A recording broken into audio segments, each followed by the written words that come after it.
Welcome back to Just Giants with Grump and the Cranky Fan, the best damn podcast for the best damn football team. I am your host, the Football Grump, and with me as always is Mike the Cranky Fan, who's had a bad weekend.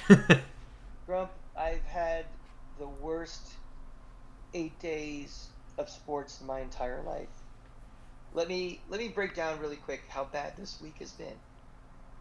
I've had two giant blowout losses. I've had the Gators incredulously losing to a very bad LSU team, even after LSU's coach gets fired after the game and still beat us.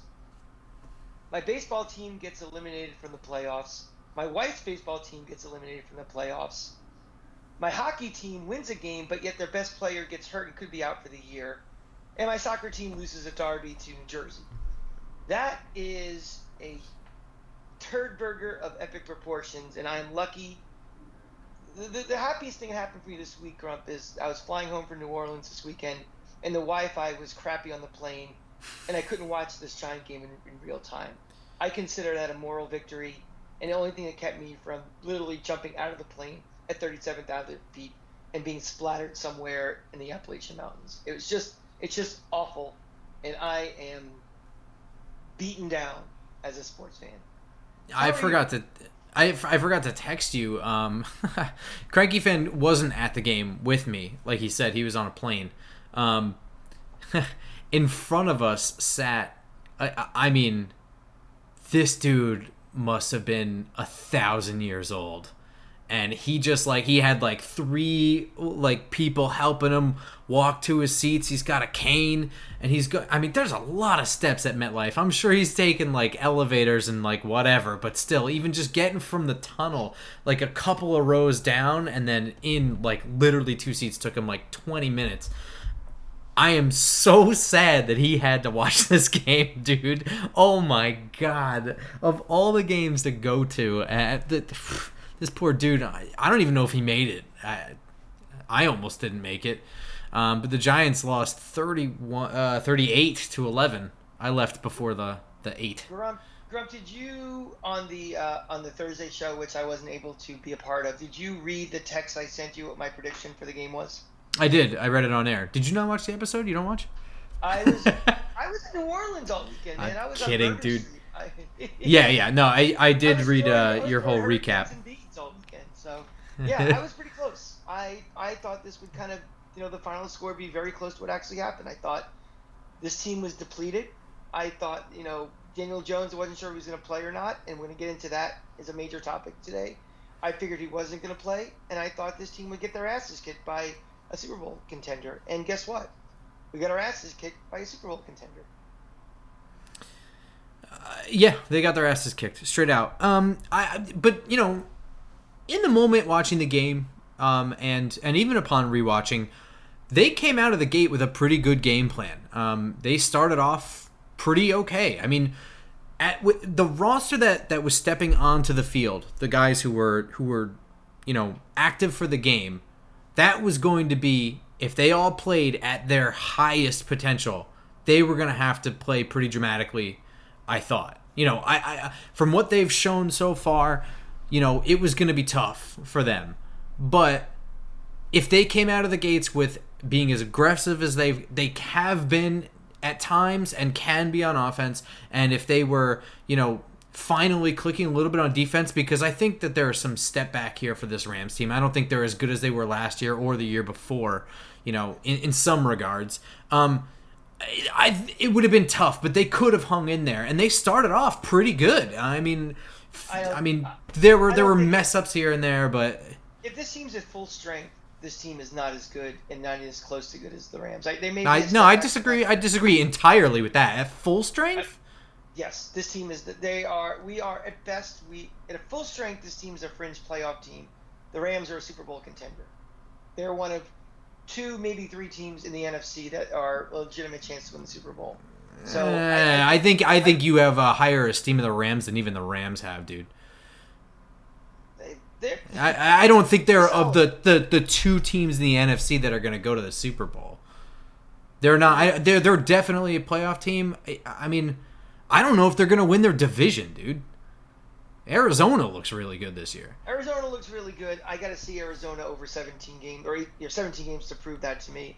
I just think they're solid. I mean, I saw them play. They are. I mean, they're definitely solid. They're a playoff team. Like I said, I don't think there's a shot that they don't make the playoffs. We're not peers with them at full strength. Remember, but at full strength, you're talking about guys that barely even played this year, like Shane Lemieux and Nick Gates. They're just like three.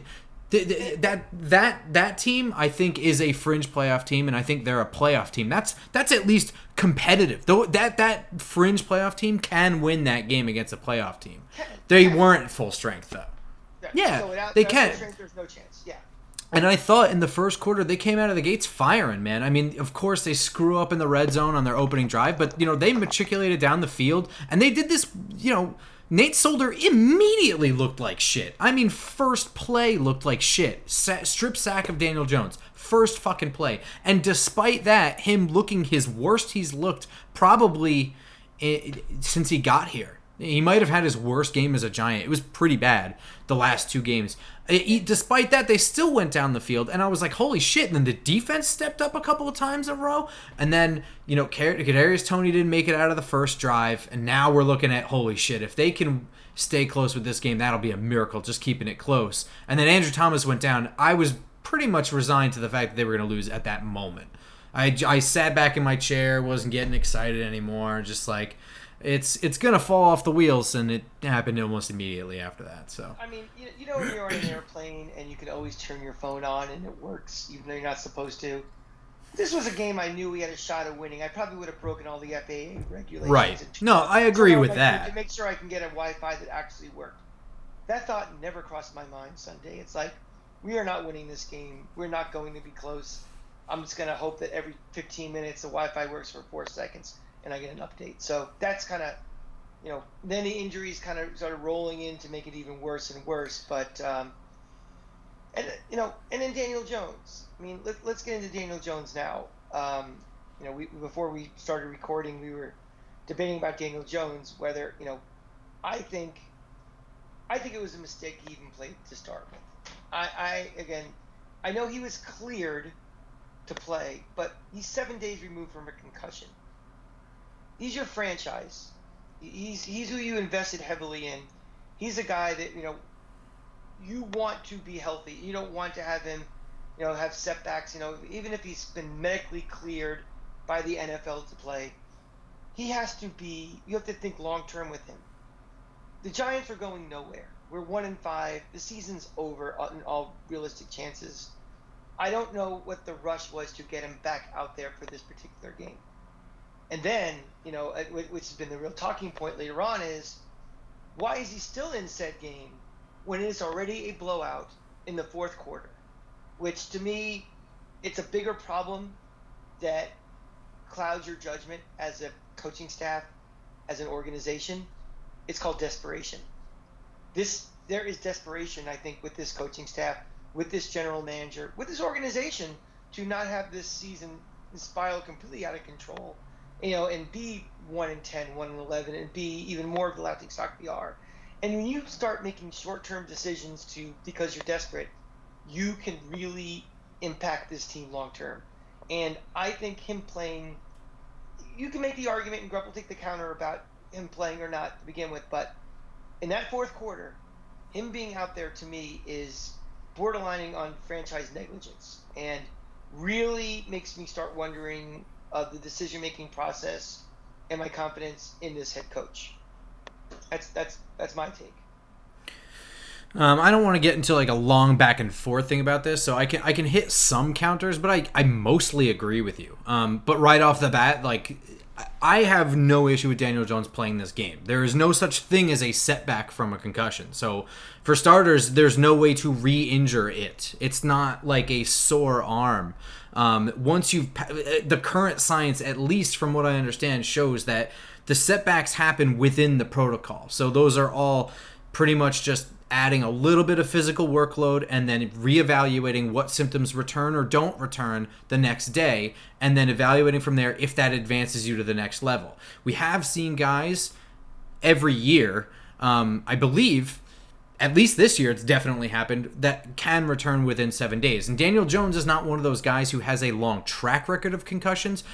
I'm a big person who says if you play in the NFL at some point in your sports life, you've probably gotten a concussion at some point and played through it, especially at football. But, he doesn't have this long track record of concussions where you can see that there's a trend. He might heal a little bit slower. He may be more susceptible. These are gray areas of science, I think. But from a head coach's standpoint, his job 6 games into the season is to win the game. It is to win the game. And here he has an independent doctor telling him that his player is able to play. Then I say play him. Now, me personally, I'm still a little bit backed up from that because really, you think about the context in which Daniel Jones got hurt is kind of just like they're undermanned on the offensive line to a critical point now. I mean, it sucks that Shane Lemieux got hurt in the offseason. He tried to tough it out. He made it about 1 series in the first game of the year. He had to go. It sucks that 2 guys retired during training camp. Yeah, and it sucks that Nick Gates broke his leg, man. I mean, Nick Gates was playing great. He's, I think, an integral part of this offensive line and this locker room in general. He goes down. Now you've really got Andrew Thomas and some guys holding it together as best they can. So if Andrew Thomas is coming into this game, my thing was if you're comfortable with Andrew Thomas playing, then I'm comfortable with Daniel Jones in that scenario because I already know he's going to be kind of running for his life, but as long as his blind side is okay, fine. He should play. He's been cleared. But then Andrew Thomas goes down. You've got a compelling argument then to start pulling your guy. Now, Andrew Thomas goes down in the first half. You go out there, the Rams start with the ball. They had like a 10-minute opening drive. Okay, fine. Now you get the ball, and I mean, the Giants' offense really didn't do jack shit. And now you're right. You've got the Rams pulling their quarterback. They're putting in there, and Daniel Jones is still out there. Now, I have an issue with a lot of things here. I was already uncomfortable with Daniel Jones playing without Andrew Thomas. Now you're pulling Nate Solder, who's admittedly playing terribly, but now you've got Matt Parrott and a practice squad guy in front of him, and he's still out there. I disagree with that. You know what? You signed up to keep Nate Solder and be just comfortable with Andrew Thomas and Matt Parrott and Nate Solder way earlier in the year. And I understand that's not just on Joe Judge, but if he really evaluated Nate Solder honestly, he would say, if I get anything out of this dude this year, that's a bonus. We're keeping him because he opted out and we're fucked into this contract. That's fine. But nobody spoke up enough to nudge anybody to get a tackle that was worth half a shit. Anybody. Now, Matt Parrott, you know what? I'm not giving him a pass, but the development we knew with him was going to take a while. Especially his first year, his offensive line coach is out halfway through the year anyway. On that draft night show we said project. Mm-hmm. And projects aren't 6 1 year and a wand happened. Yeah. Exactly. Yeah, and you know that we knew the situation going into the year. I assume always that coaches know more about where a player is than I do because they see them every day. I only get to see them really on game day. So I can give my opinions. But if a coach tells me, like, yeah, you got to see him in practice, he's going to put it together, whatever, I would believe the coach. I'm not a genius. I'm barely even smart. But, you know, I mean, you roll into the year, you've got your offensive tackles, you've got a practice squad out there. Please, for the love of God, pull Daniel Jones. Just pull him. And then, you know, you've heard me say this on this show a million times, that I don't care what coaches say. I you know, everything in a press conference is coach speak nonsense. It's hooey. It's not. It's garbage. You know, they're all cliches. They're just trying to say the right thing. They're just trying to get through a press conference. However, the question was asked, and I think Patty Trainer might have asked the question. I'm not exactly sure it was. Like, Coach, why was he still in for the fourth quarter? And he said, we play 4 quarters here. We are trying to see who plays 4 quarters or not. That, to me, was about borderlining as stupid of an answer as when Rex Ryan got, I think it was Mark Sanchez killed in that preseason game because his goal was they wanted to win the game. beating the Giants in a preseason game to them was more important than what the purpose of preseason was. And if he really believes that nonsense that he said, if he doesn't believe he just said it for coach speak, he just sounds like an asshole and something that he's going to really have a fan base turn against him very quickly by saying stupid things. But if he really believes that and is trying to prove how big his crank is or how big the crank is of this team and prove their toughness, this isn't 1956. This is not the Junction Boys of Bear Bryant getting guys playing in 120-degree summers and having 5-a-day practices. You have to think about your team. You have to think about the future of your team. Not just this game, not just this season. What is the future? What are we trying to build? You're so quick on building culture. Well, culture doesn't mean dick if you don't have the players to execute that culture. And leaving a guy in there with the risk of a guy who's just coming off an injury, a concussion a week ago, a game completely out of reach, nobody to protect him, no one's watching, everybody went home already. It's just borderline stupid. And again, I think it reeks of that desperation that they've had that's going to cloud his judgment and cloud my ability to trust the guy. I just that frustrated me as much as what we saw on the field, because on the field was kind of expected based on how banged up we are and just the state of affairs. But stuff like that is just the shit I'm tired of with my coaches. I have an asshole as a head coach with the Gators. I have an asshole with the Rays. Now I have an asshole apparently with the Giants, and I can't take it anymore, Grump. I mean, I don't think it's quite as dumb as what Rex Ryan did. I mean, I think that's the dumbest. That might be like the all-time like award for stupidest NFL head coach decision ever. I mean that's really up there, getting your franchise quarterback killed. Followed up by the dumbest explanation. You have that, that sandwich of the two things of being really ridiculous. I understand the notion of what Joe Judge is saying and why he's keeping his quarterback in there is in the context of, let's just say the Giants are fully healthy, they're just outclassed. Let's just say it's all on defense. They're just getting their ass kicked. The scores run up. They know they can't catch up on offense. They're not as good on offense. But, you're not really worried about people getting hurt. The idea is always to keep you don't pull your starters. You know what I mean? But this isn't exactly. Like I said, I understand the explanation. I love the mentality. I mean, because you can lose a locker room by pulling players in certain situations. I don't think they're fooling anybody. If it's like, look, Daniel Jones is getting the shit kicked out of him. We're having a bad day, offensive line. I don't want to lose him for the year. This game's out of reach. We all know it. Go out there, keep playing, keep showing me what you got. But I can't hurt our guy here. I don't think that loses a locker room. Yeah, but also you're speaking out of both sides of your mouth if you say that and then also pull Nate Solder for a practice squad tackle. Now, I know that Nate Solder is probably half the problem for him getting killed, but let me tell you something. He looked just as bad against Dallas, and their pass rush is shit compared to the Rams. Are you kidding me? Randy Gregory is not having some outstanding crazy year. He's just finally on the field for the first time in his life, and he's going up against horse shit. I mean, Nate Solder getting run over by him is sad more than anything. You'd have a sack and a half against him. I mean, I would. Yeah, but something. We were talking before, like you don't see practice. You don't really know what you see on Sunday. You know who knows the most, and probably more than the coaches, about who's good, who's bad, who should be starting, who should be benched? The players. I was gonna say Twitter. Oh, of course, Twitter. Yeah. Twitter knows all, but the players know more than anybody. They're the guys, and they look to the right, they look to the left.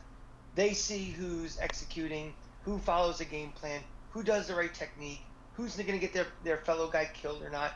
They know more than anything. And when they start sensing that the coaches are either playing favorites or being hypocritical about things or showing a star system favoritism, that's the fastest way to lose a locker room.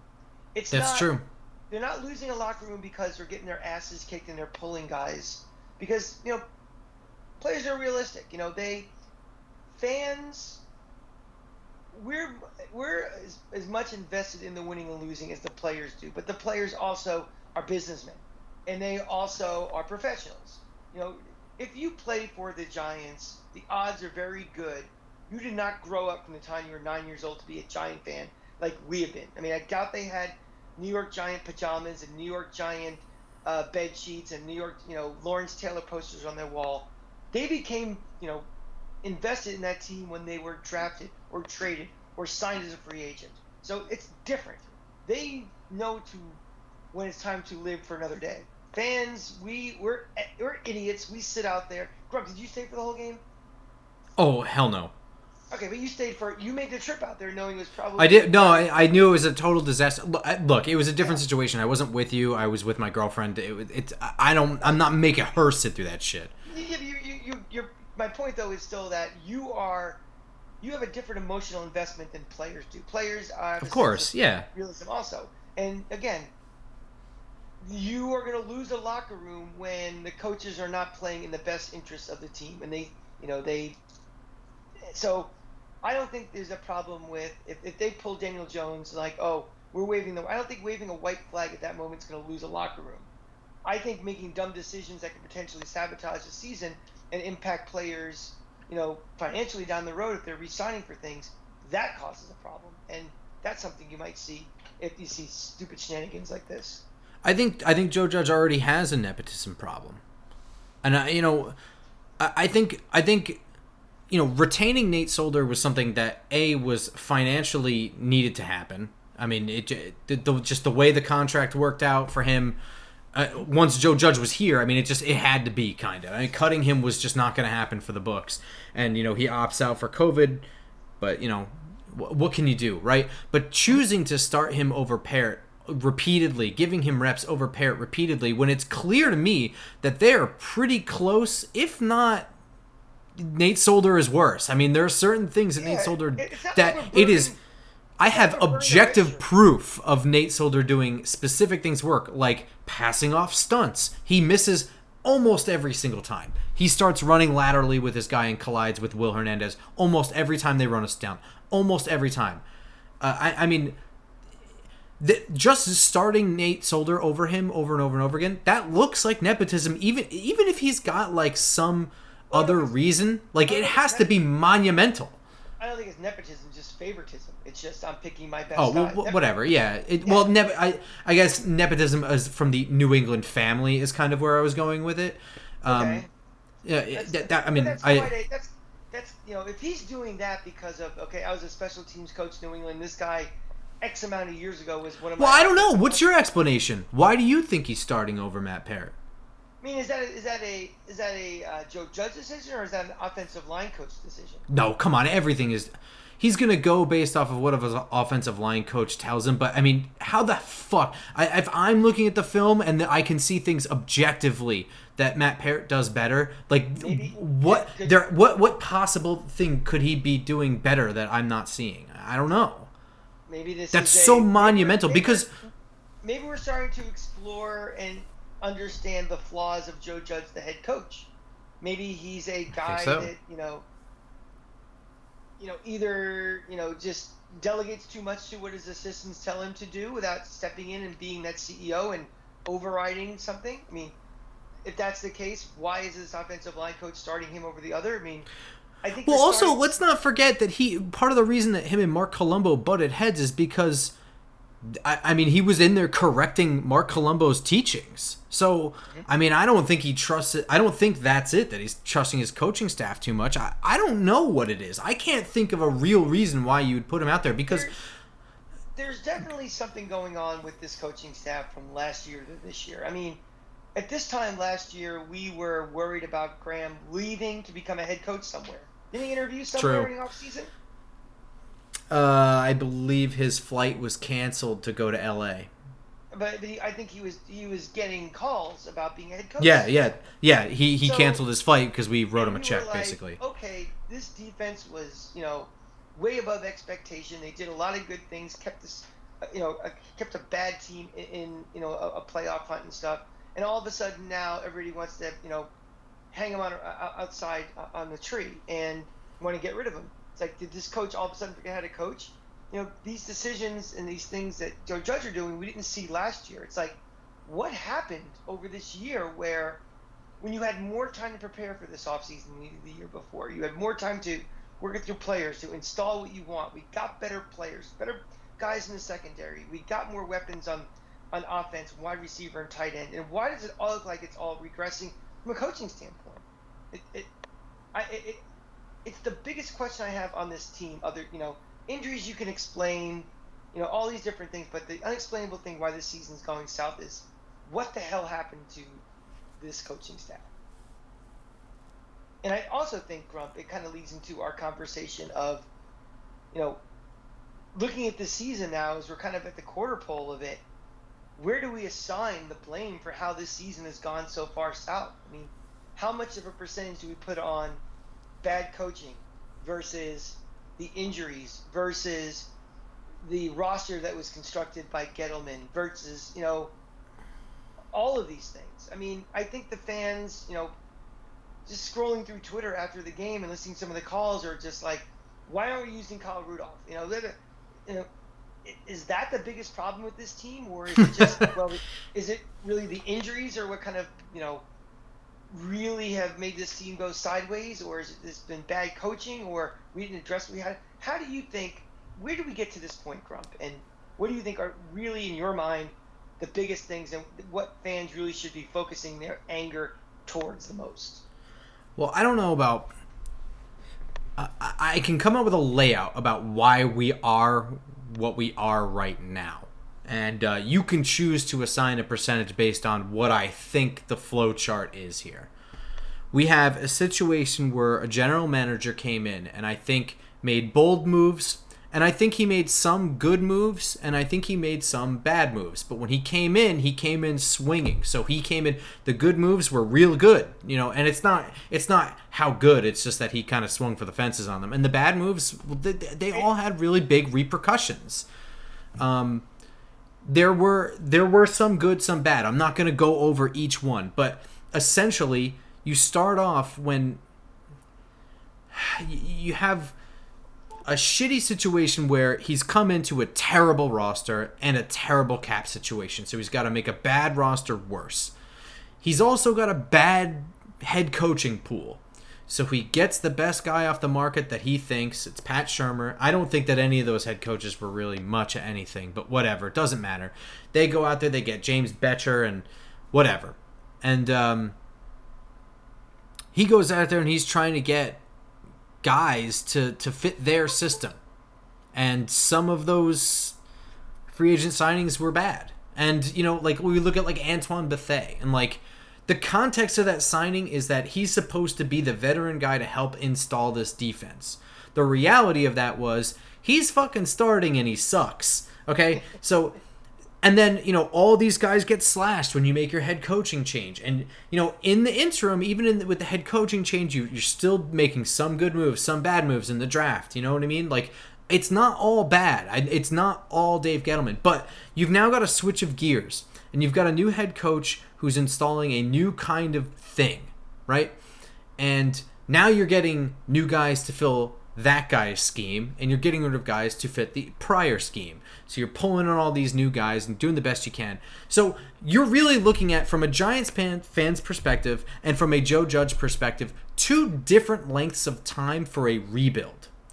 For a Giants fan's perception, the rebuild started when Jerry Reese was fired, and that's an understandable and valid window to critically analyze Dave Gettleman. But the reality is that half of Dave Gettleman was committed to a head coach that is gone, and then the other half is committed to Joe Judge. So now you're looking really at two different rebuilds inside of it. And not only that, we can even peel it another way, too, that half of the rebuild was, well, we still have Eli Manning. We have one more chance. Exactly. And then also, the rebuild, in my opinion, really started the day they benched him and they handed the reins to Daniel Jones. That's when you committed to the rebuild. So you're right. There's, on multi-layers, you have different eras that are, era, ERA, and ERROR kind of intersecting at the same time.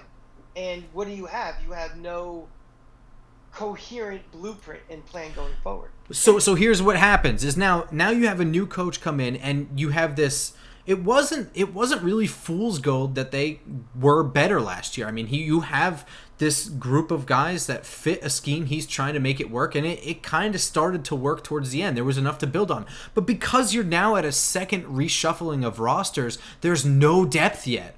They just barely got a group of starters. They signed all these free agents because the starters were playing, holy shit, like we might be right in line where we should be, even though we're a year ahead of schedule. Well, what happens then when you... Okay, that's... So now you've got your depth problem is because your rebuild is split between two separate layers here. From a Giants fan's perspective, they've been building this roster for 4 years. But from Joe Judge's perspective, it's really only been 2. So now you have no depth. That's your one issue. You have no depth. Now you have the coaching thing. We all agree that this offense is not utilizing talent effectively to their best abilities. The defense, it at least was last year. I don't really know what the fuck happened in between because they look pretty terrible all of a sudden. And some of it's players execution. I think with the coaching staff, with the offense, I think it's a combination of not utilizing maybe the best players in the best position, and also I think there's this conservative bent of absolutely and that's punting on the 36-yard line, for example, not going for it here, just being, concerned about making mistakes. That's not a question of, if this is my quarterback or that's my quarterback or who my tight end is at this time or not. That's just, that's a culture you're putting in. It's a philosophy. It's a whole idea. Yeah. Mm-hmm. And we so I mean, talking about that, and So there's that level of the coaching thing, and then you've got these weird roster questions with Joe Judge. Like, why does Nate Ebner just have a spot on this team? Dude's like in the Olympics, it flames out, and then he's kind of hurt. But we all knew he was going to get signed. What is that about? I mean, there's some weird roster things with Joe Judge. There's weird conservative things with Joe Judge that, I don't really agree with. But it's not all bad with him either. I mean, he really did make the best of this roster last year and make them an actual competitive force despite a lot of things, including, a shit off season, including a shit season in general with the COVID restrictions and losing a coach halfway through it. I mean, it's not all bad with him. It's just maybe it's not as good as we thought. And now you have the extra thing here with the injuries. You've got no depth. So when the injuries pile up and they're totally out of control, they're out of control. What happened to Shane Lemieux is out of your control. Nick Gates, out of your control. These things just happen, okay? These aren't injury-prone guys. This isn't a Dave Gettleman problem. This is, whatever. It's like these just happen, and it can't happen to a team with no depth because now this is what happens. Grump, let me push back a minute. Is it safe to start calling Saquon Barkley injury-prone? Is it safe to start calling Kenny Golladay injury-prone? These guys. I mean. Yes. But Kenny Golladay is fair game. That is a fair thing to say to a Dave Gettleman or a front office guys like you went after an injury-prone guy and now he's hurt. But Saquon Barkley, yes, you can call him injury-prone now, but there wasn't really a track record of that in college. That's so true. It's the acquisition of him is not really, like, you can't attach the injury to that, in my opinion. Right, but I'm saying going forward, though, Going forward, you can, yeah. But I'm saying that injury, at that point, you can't pin that blame to the acquisition of Barkley. That's what I'm saying. No, I wasn't implying that at all. I was just saying that, we have a roster of guys that, and again, the guys we're counting on the most, the playmakers, when you lose your playmakers, even if you have depth behind you, you are, the gap between your star wide receiver and the next guy behind him is a lot greater than just some middling linebacker goes down and you replace him with the guy behind him.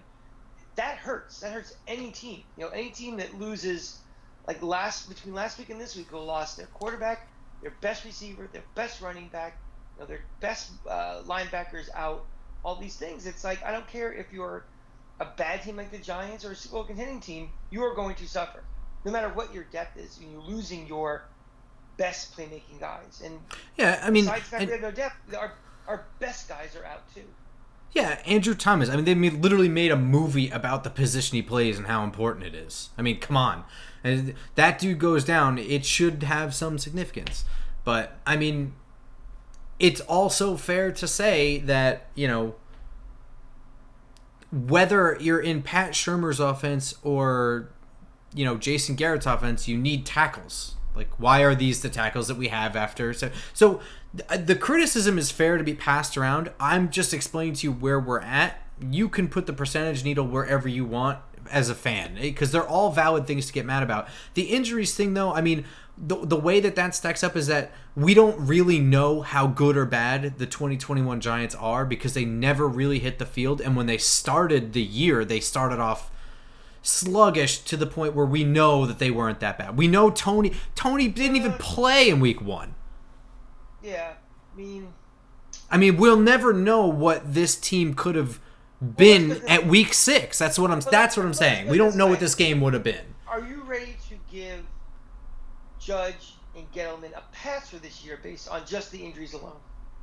I don't think that Jason Garrett deserves a pass. I don't think he should have been brought back to begin with. So okay, then let's lump in. I was going higher level with. No, I get you. Because if they're gonna make the decision, they're gonna clean house. The coordinators are they're swept out anyway. I'm talking about Gettleman, who built this roster, hired the coach, Joe Judge, who's responsible for his coaches and scheming his players in there. Do you think there's enough injury?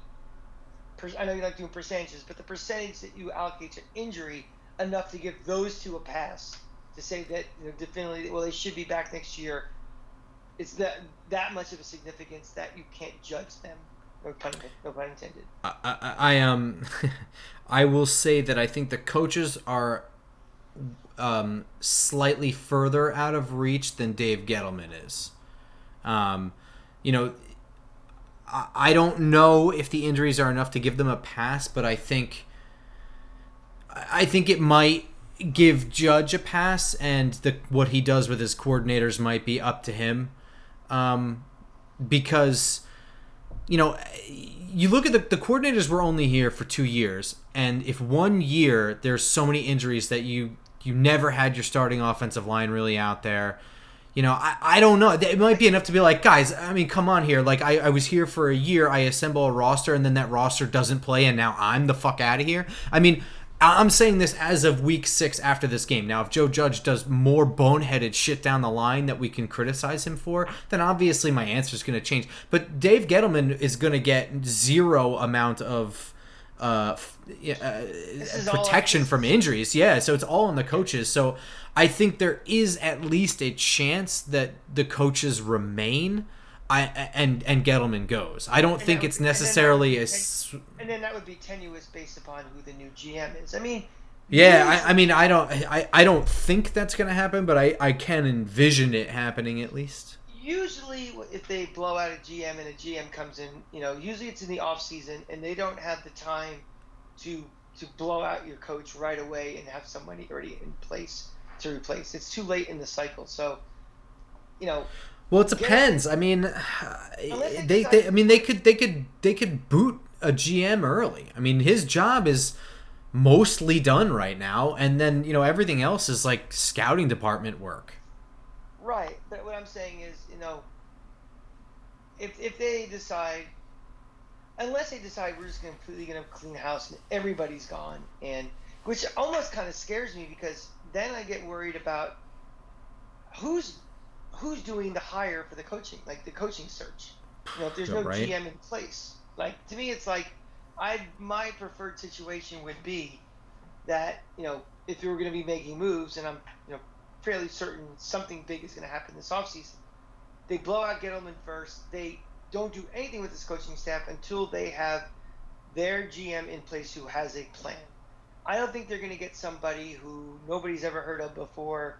I think they're going to try to go big, this team, and try to get a name who's been known around this league to, and I don't ask me off the top of my head who those people are, but someone that's Jerry Jones. They hired Jerry. He remains the Cowboy owner, but he's no longer the GM of the Cowboys. He's the GM of the Giants. No, I hope they do it that way, where somebody who's in charge is making that very important hire, and not just, okay, we're going to get a search, a searching consulting group out there to find somebody, and then this new GM has to inherit a new coach. Or I don't want the mayor is involved. I want them involved as little as possible, making a football decision because. They're not football people. I know they grow up with Exactly. the sport, but they don't know. I mean, I was more uncomfortable with them selecting a GM than I was Dave Gettleman selecting head coach.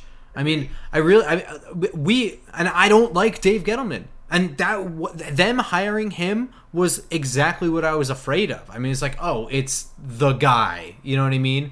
This dude was literally run out of his last job. Players fucking hate him. I mean, yeah, I get it. He was with the scouting department, but that's not all a GM does. And, there was a lot of negativity. I didn't really agree with a lot of his work in Carolina, but I was like, all right, well, here we go. But all of that set aside, he was still a pretty successful GM. I mean, it's not like we're bringing in the GM of the Jacksonville Jaguars where they were, perennial 4-12 teams. Yeah, there's been worse GMs. I mean, to be completely fair and honest, there's been worse GMs. He's had some pretty colossal mistakes, but I mean, Bill Belichick has had pretty awful drafts. Like, a lot of people are like, "Oh, Hank, you've hired Nick Caserio." The Patriots were always winners. Like, yeah, they always won. I don't know how the fuck they did it though. Their draft, first of all, they barely ever had draft picks because they were always getting penalized, and they were always making these head scratching early round moves and shit. They didn't have high picks because they're always winning. I mean, you're drafting 27. Well, there's that too. Every year, you're not gonna get as blue chip of a recruit. It's like the college guy. A blue chip draft pick that you might have, if you were the Jets or the Dolphins. That as well. Yeah, and also like if you're looking at their mid-season trade moves to pick up Antonio Brown and all the friggin' guys, first of all, they're going to play with Brady because they're already winning. That's not a GM making a great fucking move. Like, let's be honest about this shit. The Bucs won the Super Bowl because not all of a sudden their GM became a genius. Yeah, exactly. Their GM just pulled the trigger on Tom Brady. Tom Brady he decided he wanted to play there, and he attracted the Gronkowskis and the Antonio Browns. Tom Brady's been a better GM for the Patriots than I think Nick Caserio is. Yeah, that's a safe bet. Yeah. I mean, now, as we talk about this, like, what is a new GM coming into? I mean, like, I'm not going to make a determination on Daniel Jones at this point in the year because this is such a big year for him, and he's looked good when he's been upright. I will say. I think he's shown enough for me that if we had the number 1 pick in this draft this year based on what we think is coming out this year, I don't know if I wouldn't go quarterback. I think I'm comfortable with Daniel Jones. Yeah, I think I agree with that based on what I've seen so far, yeah. If it's last year and there's a Trevor Lawrence, different story. Yeah. Oh, come on. I mean, yeah, absolutely. Guy for sure, but I've seen enough out of him to think that, there's enough to work with. This guy can be a useful quarterback in this league, a starting quarterback in this league. We have bigger issues to deal with these draft picks coming up. Well, there's other people I kind of, is Sterling Shepard going to be here through 2023? He's got a 2022 out. It's going to be an $8 million hit, but he's actually one of the guys performing. I mean, Kenny Golladay is one who's kind of locked in, but like, are they gonna hack him out early in 2023 with the $7 million dead? I don't know. They're huge decisions. It's like where does the front office and where does whether it might be if Gettleman's still here, where does he think this team is right now? And if he thinks this team is like, well, this was just a blip because of injuries and because they brought in guys like Golladay because they thought they were ready to take that step to become a playoff team. And if this season is if they analyze and evaluate that, no, it wasn't just the injuries why this team is going to be 4-12, but we need to. The time is going to take for us to be really respectable by really building the offensive line, and issues in the secondary that they may want to dump guys that we don't think are concerned. Like wide receiver, we don't on paper does not like a concern going forward. However, to your point, if they decide they're going to blow out Golladay and they're not going to get on the out on Sterling Shepard to save cap money to start building for the future, wide receiver becomes a concern all of a sudden. So it's not just on paper who do we have, it's where does this team, and maybe that's another reason why you blow out Dave Gettleman.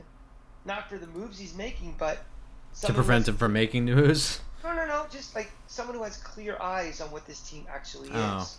If you bring in someone new and it's like, no, this team is not it's not a serious playoff contender. I mean, Gettleman he is so heavily invested in all of these moves he made. He made honestly believe, we're a playoff team, and I don't think we need to do anything drastic. Just get healthy. Where someone else comes in and is like, we have a lot of work to do, boys. So maybe that clear assessment is needed on this team. Just a sucks. couple of. Oh yeah, no, it sucks. Just a couple of other decisions that this new GM is going to have to think about is let's start. Kyle Rudolph has a potential out after this year. Dexter Lawrence has a 5th-year option. Leonard Williams has a potential 2022 out. Blake Martinez has a potential out after this year with a $5.5 million dead hit. Adoree Jackson has a 2022 out. Logan Ryan has a 2022 out. I mean, these are decisions he's going to have to make because, remember, the cap's not going up next year. Yeah, this is all, again, this goes back to that decision. Is this team ready to make a leap to the playoffs now or not? And if they don't think that this team is ready, it's not going to be one or two of these guys are going to be gone. You're going to see, like we had a couple of years ago, a fire sale, a wholesale chopping block, the Turk working overtime and just slicing and dicing and taking that 1-year hit on contracts so they can start fresh. And then what that means, you might see another year of 4-12 or 4-13 because the talent and then that new GM will be criticized like Dave Gettleman was, how you took a team and it's worse now than when you had it. And the cycle will just continue over and over and over again. And this is the worst thing you can be. Is being the Jets. We are the Jets right now. Yep. We don't do things as embarrassingly bad as they do. We just do them as bad as they do. Yeah. Congrats. But that's what we are. And as we go through the rest of the season, Grump, it's like, yeah, we're gonna go to the games. We'll be there Sunday for the Carolina game, but I'm not looking at these games as like, why is Kyle Rudolph not getting more than 2 touches in a game? It's just who needs to be here and who needs to go going forward. Who's showing they're a player? Who's showing that they still give a shit in a lost season? I still think on paper this roster isn't that bad. I think they're at least a 500 team on paper. They are, in my opinion. I mean, the run defense is a little bit worse than I thought. The edge is just about what I thought of. I don't know what other people thought it was going to be, but I think the offensive line. I expected a little more from the offensive line. What offensive line? You never saw it, man. I guess it's never. Still, I guess. I mean, Lemieux played one series hurt and then was out for the year. I mean, he should have never even done that. Is Nick Gates ever going to come back? At this point, I mean, a broken leg like that, I don't know. I mean, it's not like a quarterback coming back, but at the same time, they're going to have to completely rebuild this offensive line. I mean, yep. The whole interior, at least. They need a center. I'm going to assume he's not back unless I'm pleasantly surprised. And if he's back, he'll be back the way he was. Let's assume no. They need a center. They need a right tackle. They need 2 guards. They need 2 guards, man. I don't know that Shane Lemieux is going to come back, and even if he does, he's not all world talent. He was just much better than what they were trotting out there so far. Yeah. I think we need a GM to come in, not open his mouth on day one and say stupid things and come in with all fire and brimstone. Just go in, do your job. Don't put the bullseye on your back in the beginning by running your mouth. Don't say, we're built on hog mollies and all that thing where they're just going to come back and crucify you with every time somebody misses a block. Oh, yeah. Well, I mean, the other thing is, why are we always asking the GM like we care what they say? I don't know. Whatever. That's just me. I don't know. That's me being a grump. Anyway, we're running now. So we got a game against the Panthers coming up. We will preview that game and all the news in between. Like, for instance, we didn't mention that the Giants signed Benardrick McKinney, the inside linebacker, to their practice squad. A clear indication that they're not comfortable with their run defense, as if the numbers didn't tell you that on their own. Yeah. Delete the rest of the episode, Grump, because that changes everything for them. That should have been our opener. That they signed. Exactly. Now we have 2 McKinneys on the team, and I don't think they're related. Anyway, that's gonna be it for. In the meantime, whatever. Follow me on Twitter. I'm football_Grump. I'm at the Cranky fan, just laying low for right now. I'm beaten down. I have nothing to say. If you want to set me off, say something about the Gators or say something about this Giants team or New York City FC or something, and you'll get a tweet storm out of me. So if you want to rile me up, catch me at the Cranky fan. And as always, the show is on iTunes, SoundCloud, Google Play, and Podbean, and wherever And else. YouTube. Spotify, and of course on YouTube. So be sure to follow us there if you're just listening. And if you are just watching, you can also listen in case you're driving or whatever. All right, guys, we will catch you on Friday morning. Go Giants. Go Giants.